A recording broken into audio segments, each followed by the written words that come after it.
ছিলাম। আর আমি দেখেই বললাম ওকে, চল ফুচকা খেতে যাই আজকে। অনেকদিন থেকে আমিও ফুচকা খাইনি। জব ছাড়ার পর থেকে আমি মালবাজারে খুব কম যাওয়া আসা করি। তো আমার সেরকমভাবে ফুচকা চটপটি এগুলো খাওয়াই হয় না, বাড়ি থেকে খুব কম বেরোই তাই। তো এখানে স্কুলের সামনে এসে অনেক কথা মনে পড়ছিল স্কুল লাইফের। কত মজা করেছিলাম আমরা স্কুল লাইফে। স্কুল লাইফের মতো লাইফই হয় না। তোমরাও কি মিস করো স্কুল লাইফটাকে? তাহলে কমেন্ট করো। এই স্কুল গেটটা দেখে ভীষণ মিস করছিলাম আমি, ভীষণ মনে হচ্ছিলো আবার যদি স্কুলে ফিরে যেতে পারতাম।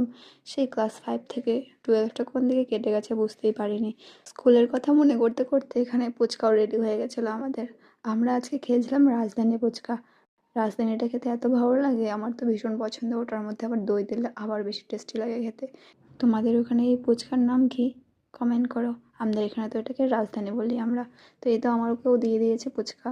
তো ফুচকা খেয়ে আমরা ওখান থেকে বেরিয়ে গেলাম।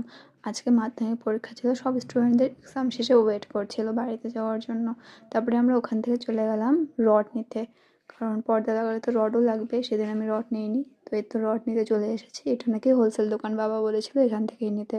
তারপরে আমি এই যে রড নিয়ে টোটো করে বাড়ি যাচ্ছিলাম। ভাই গেছিলো আমার সাথে, ওর বাইকে তো এই রড নিয়ে আমি আসতে পারবো না, তাই ওকে বললাম যে তুই চলে যা, আমি চলে আসবো টোটো করে। তো ওই আমাকে টোটোটা ঠিক করে দিয়েছে। তো এই তো আমাদের বড়দিঘি রোডের কাজ এখনও শুরু হয়নি, জানি না কবে শুরু হবে। শুধু পিচগুলো তুলে রেখেছে, তবুও যাতায়াতের খুব কষ্ট হচ্ছিল। বাড়িতে পৌঁছে দেখলাম আমার বিছানার মধ্যে পুরো